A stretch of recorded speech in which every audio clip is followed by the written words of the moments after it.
साल 2802 में पृथ्वी से गए हुए दो एस्ट्रोनॉट एडम और जैक अपने स्पेसशिप में नजर आते हैं।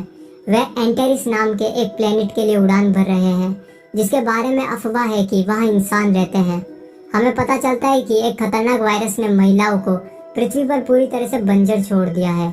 इसलिए दो एस्ट्रोनॉट इंसानों के लिए एकमात्र उम्मीद बचे हैं। उनका मिशन एंटेरिस की यात्रा करना और कुछ महिलाओं को ढूंढना और उन्हें लड़कों के लिए पृथ्वी की यात्रा करने के लिए मनाना है। कुछ ही समय बाद जब स्पेसशिप एंटेरिस के पास आता है तो वह अजीब ग्रेविटेशनल फोर्स के कारण वह अचानक खराब हो जाता है। एडम और जैक स्पेसशिप पर काबू पाने की पूरी कोशिश करते हैं, लेकिन ये सतह पर क्रैश हो जाता है। दोनों एस्ट्रोनॉट को मामूली चोटें आई है, लेकिन जैक को थोड़ी ज्यादा चोट आई है। इससे पहले कि अंदर का धुआं उनका दम घोट दे, एडम जल्दी से उसे बाहर निकालता है। फिर हमें एंटेरिस ग्रह का व्यू दिखाया जाता है। यह एक बंजर भूमि है जिसमें हर जगह बड़ी चट्टानें हैं, जिनमें फसलों के कोई लक्षण नहीं है। इस बीच एडम जैक के घावों पर काम करता है और उसे भविष्य की सिरिंज का इंजेक्शन लगाता है, जो उसे अपने आप ठीक कर देता है। जैसे ही दोनों बातचीत कर रहे होते हैं, अचानक एक कुत्ते की भौंकने की आवाज सुनाई देती है। अब तक वे मानते थे कि इस ग्रह पर जीवन का होना सिर्फ एक अफवाह है, लेकिन कुत्ते के भौंकने से उन्हें प्रेरणा मिलती है और एडम आवाज का पीछा करना शुरू कर देता है। थोड़ा इधर उधर भटकने के बाद वह एक जंगली जैसे दिखने वाले लड़के को कुत्ते को पकड़ता हुआ देखता है। एडम उसके पास जाने की कोशिश करता है, लेकिन डरा हुआ लड़का कहता है कि स्नेक हेड्स पास में है और भाग जाता है। दुर्भाग्य से कुछ ही मिनटों के बाद वे स्नेक हेड्स द्वारा पकड़ लिया जाता है, जो वास्तव में महिलाओं का झुंड है और उन्होंने पुराने जमाने के कपड़े पहने हुए हैं। वे जल्दी से छोटे लड़के को हिरासत में लेते हैं, जबकि उनका कुत्ता भाग जाता है। दूसरी ओर एडम उस अजीब जगह का निरीक्षण कर रहा है। तभी एक बड़े से भूकंप ने उसे हिला दिया। वह तुरंत अपनी हाईटेक घड़ी के माध्यम से जैक को फोन करता है और उसे भूकंप का स्कैन लेने के लिए कहता है। इसके बाद एडम एक बड़े मंदिर के सामने आ जाता है। वह चुपके से अंदर घुस जाता है और वहाँ बड़ी संख्या में महिलाओं को देखकर हैरान रह जाता है। ये पता चला है कि इस ग्रह पर महिलाएं हर चीज पर राज करती है, जबकि मर्दों को गुलाम बनने के लिए मजबूर किया जाता है और उनमें से कुछ ही का उपयोग प्रजनन के लिए किया जाता है। मंदिर के अंदर महिलाएं अपने सर्फेंट लॉर्ड से कुछ प्रार्थना कर रही है। यहाँ हमें पता चलता है कि धार्मिक महिलाएं एक ऐसे ग्रुप से संबंधित है जिसको टैक्सन चलाती है। उसी समय सर्फेंट लॉर्ड भी जमीन से आता है। वो एक बड़ा सा कोबरा है। फिर हमारा परिचय ग्रह एंटेरिस की रानी सुमुरु से होता है, जो ग्रुप के काम से कम खुश लगती है। इस बीच छोटे लड़के को कमरे में लाया जाता है। जैसा कि एडम सदमे में है और डरावनी नजरों से देखता है। टैक्सन ने बताया कि लड़के को सर्फेंट लॉर्ड के लिए बलिदान किया जा रहा है। ये सुनकर लड़के की बहन डव, जो रानी के सैनिकों में से एक है, टैक्सन को और उसके ग्रुप के सदस्यों से लड़ने लगती है। यहाँ ये पता चलता है कि मंदिर के अंदर की महिलाएं दो ग्रुप में बटी हुई है, एक जो टैक्सन का काम करती है और दूसरी जो रानी का काम करती है। डव अकेले लड़ना जारी रखती है और अचानक सर्फेंट लॉर्ड झपट्टा मारता है और ग्रुप के सदस्यों में से एक को निगल लेता है। गुस्सेल टैक्सन अपनी महिलाओं को डव को पकड़ने का आदेश देती है, लेकिन रानी उन्हें रोक देती है, ये दावा करते हुए कि यह सिर्फ सेल्फ डिफेंस था। दोनों नेता अपनी अपनी बहस में पड़ जाते हैं, लेकिन तभी एडम, जो एक कोने में छिपा हुआ है, उसको अपने दोस्त का फोन आता है, जो कमरे में सभी को सचेत करता है। टैक्सन तुरंत अपने सैनिकों को उसके पीछे जाने का आदेश देती है, लेकिन एडम अपनी बंदूक का उपयोग करके भागने लगता है। हंगामे के दौरान छोटा लड़का भी मंदिर से भागने में सफल हो जाता है। थोड़ी देर के बाद एडम और छोटा लड़का इस ग्रह से बचने के लिए स्पेसशिप की ओर बढ़ते हैं। हालांकि एडम के जाने से पहले उसे टैक्सन की एक महिला द्वारा पैर में तीर मारा जाता है। फिर भी जैक और लड़के की मदद से वह स्पेसशिप के अंदर चले जाता है, लेकिन तीर में जहर लगा है, जिससे वह धीरे धीरे होश खो बैठता है। बाहर रानी अपनी सेना के साथ आती है और टैक्सन के ग्रुप को जाने के लिए कहती है। पहले तो वो इनकार करती है, ये दावा करते हुए कि महिलाओं के लिए पुरुषों को मारना पूरी तरह से कानूनी है। लेकिन जब सुमोरू ने दावा किया कि वह रानी है और हर चीज पर उसका अधिकार है, तो वह मन मारकर चले जाती है। इसके बाद रानी स्पेसशिप में प्रवेश करती है और एलियंस का सामना करती है। वह फिर कुछ निकालती है और उसे एडम में इंजेक्ट करती है, जिससे उसकी जान बच जाती है। अगले सीन में एडम और जैक को रानी के महल पर लाया जाता है, जहाँ वे प्राइवेटली मिलने में कामयाब रहे।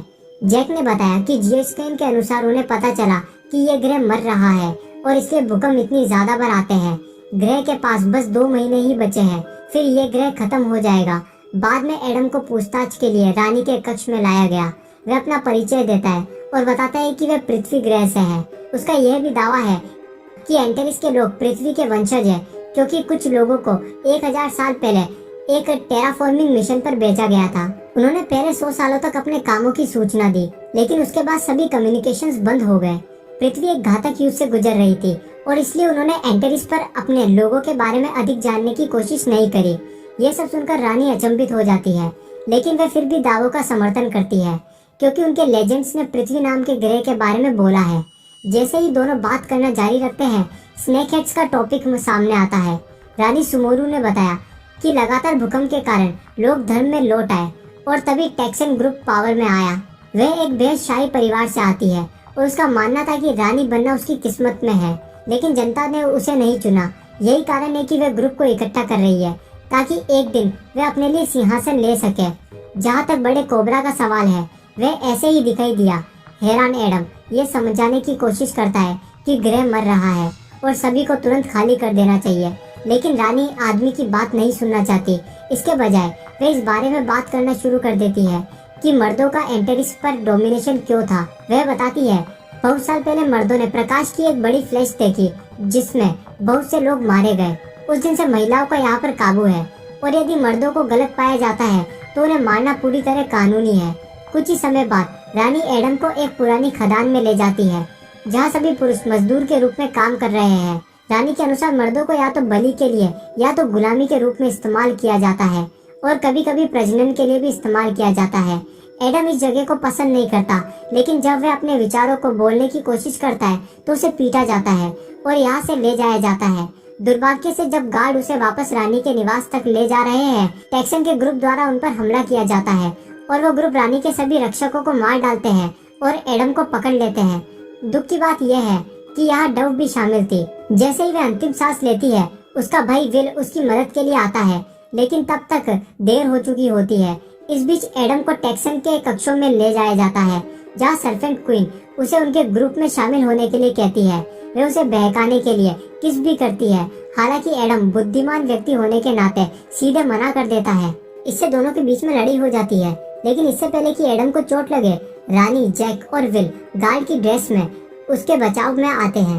टेक्सन वापस लड़ने की कोशिश करती है, लेकिन रानी के जाने से पहले एक ही मुक्के से उसे बेहोश कर देती है। सुरंगों के माध्यम से अपने रास्ते पर जाते हुए एस्ट्रोनॉट ग्रह की स्थिति पर चर्चा करते हैं और जैक ने खुलासा किया है कि उनके पास पहले की तुलना में और भी कम समय बचा है। रानी उनकी बातचीत को सुन लेती है और अपना रॉकेट निकालती है जिसमें एक विशेष प्रकार का तत्व होता है। उस तत्व को बर्न जोन नाम की जगह से निकाला गया है। वो वही स्थान है जहाँ 1000 साल पहले पृथ्वी से स्पेसशिप उतरा था।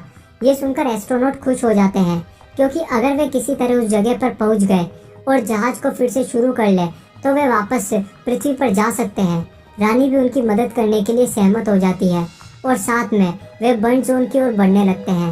रास्ते में वे कई टेक्सन के गुंडों से बचते हैं और कुछ ऐसे लोगों को आजाद भी करते हैं जिन्हें गुलामों के रूप में बंद कर दिया गया था। जब वे बाहर पहुंच जाते हैं तो रानी सुमोरू एस्ट्रोनॉट से कहती है कि उन्हें अभी भी कई किलोमीटर की यात्रा करनी है, क्योंकि बर्न जोन एक बड़ी पहाड़ी के पीछे है। सर्फेंट ग्रुप के होने के बावजूद जैक और एडम अपनी यात्रा जारी रखने का फैसला करते हैं। कुछ ही समय बाद एडम रानी को उनके साथ आने के लिए मनाने की कोशिश करता है, ये बोलते हुए कि वो पृथ्वी पर ज्यादा सुरक्षित है। हालांकि वे इनकार करती है, ये कहते हुए वह लोगों पर शासन नहीं करती है, लेकिन उनकी सेवा करती है। शायद वो यहाँ पर ही मरना चाहती है। तभी एक बड़ा भूकंप आता है जिसके कारण ग्रुप नीचे गिर जाता है। इसके साथ जैक ये रास्ता निकालता है कि ग्रह का विनाश निकट है। थोड़ी देर के बाद ये लोग एक आदमी के कंकाल के सामने आता है और जब जैक इसकी जांच करता है तो उसे पता चलता है कि उस व्यक्ति की मृत्यु लगभग 900 साल पहले हुई थी, उसी वर्ष जब इंसान एंटेरिस में आया था।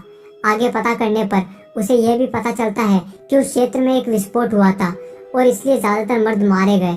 ये सुनकर रानी को पता चलता है कि ये वही रोशनी की चमक थी जो सदियों पहले उनके पूर्वजों ने देखी थी, क्योंकि वो चमक प्राकृतिक कारणों से उत्पन्न हुई थी, यानी मर्द निर्दोष थे। इसलिए इन सभी सालों में उनका धर्म, जिसमें कहा गया था कि पुरुष खतरनाक और निकम्मे हैं, एक झूठ पर बनाया गया था।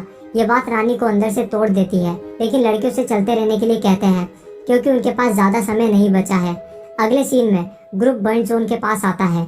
जो एक बड़ा सा स्पेस डोम की तरह होता है। जैक और विल कंट्रोल रूम से इंजन को फिर से शुरू करने की कोशिश करते हैं, जबकि एडम और रानी नियंत्रित करने के लिए दूसरे कमरे में जाते हैं। बहुत मेहनत के बाद एस्ट्रोनॉट इंजन को फिर से चालू करने का प्रबंधन करते हैं, लेकिन दुर्भाग्य से टैक्सन और उसका ग्रुप आता है। दोनों पक्षों के बीच एक लड़ाई होती है, लेकिन एडम हाईटेक गैजेट्स के साथ ज्यादातर महिलाओं को मार देता है। अब केवल टैक्सन बची है, लेकिन वह रानी को लड़ाई के लिए चुनौती देती है, जिसके लिए वो सहमत है। सबसे पहले दोनों बराबरी से लड़ते हैं, लेकिन जल्द ही अपनी युद्ध तकनीकों का उपयोग करते हुए रानी जीत रही होती है। टैक्सन हमला करने के लिए अपने चाकू को आगे ले जाती है, लेकिन एक बार फिर रानी आसानी से पलट जाती है। कुछ देर के लिए सर्पेंट क्वीन से लड़ने के बाद रानी उसे एक जनरेटर में फेंक देती है, जिससे वह गिर जाती है। फिर भी टैक्सन हार मानने को तैयार नहीं है और वह रानी पर अपने चाकू से हमला करने लगती है, लेकिन इस बार एडम उस पर फायर करता है और उसे हमेशा के लिए खत्म कर देता है। कंट्रोल रूम में जैक स्पेसशिप शुरू करने में कामयाब रहा और अब यह उड़ान भरने के लिए तैयार है। ये जानने के बाद कि एंटेरिस पर किसी भी अत्याचार के लिए पुरुष जिम्मेदार नहीं है, ग्रह मर रहा है, रानी भी जैक, एडम और विल के साथ पृथ्वी की यात्रा में शामिल होने का फैसला करती है। जल्द ही स्पेसशिप उड़ान भरता है और हवा में उड़ता है। एंटेरिस के सभी लोग हैरान होकर स्पेसशिप को देखते हैं। उन्हें अपनी रानी के बिना देखकर एडम बुरा महसूस करता है और सुझाव देता है कि वे सभी को जहाज के अंदर लाए, क्योंकि इसमें 500 लोगों के लिए पर्याप्त जगह है। जैक ये दावा करने की कोशिश करता है कि खतरनाक भूकंप जहाज को नष्ट कर सकता है, लेकिन एडम और रानी रिस्क लेने के लिए तैयार है। जल्दी वे जमीन पर पहुंच जाते हैं और लोग उस बड़े ढांचे को देखकर चौंक जाते हैं, जिसे वे पहले बर्न जोन कहते थे। रानी सुमोरू बाहर निकलती है और सभी को अंदर आने का आदेश देती है, यह बोलते हुए कि हमारा ग्रह मरने वाला है, इसलिए वे दूर के ग्रह में जा रहे हैं। उस ग्रह में कई अन्य लोग होंगे और लिंग, जाति या धर्म में कोई भेदभाव नहीं है। ये सुनकर लोग उत्तेजित हो जाते हैं और वे तुरंत जहाज में आने लगते हैं। हालांकि इससे पहले कि जैक और एडम स्पेसशिप को ग्रह से दूर ले जा सके, एक बड़े पैमाने पर भूकंप सभी हिला देता है। जब वे बाहर देखते हैं तो वे देखते हैं कि वो बड़ा सा कोबरा जहाज पर हमला कर रहा है। समय समाप्त होने के साथ एडम जैक को चलने को बोलता है और सौभाग्य से जैसे ही वे ऐसा करते हैं, सांप स्पेसशिप से निकलने वाली आग के कारण मर जाता है। इसके साथ स्पेसशिप अंत में उड़ान भरता है और हमेशा के लिए एंटेरिस ग्रह को छोड़ देता है।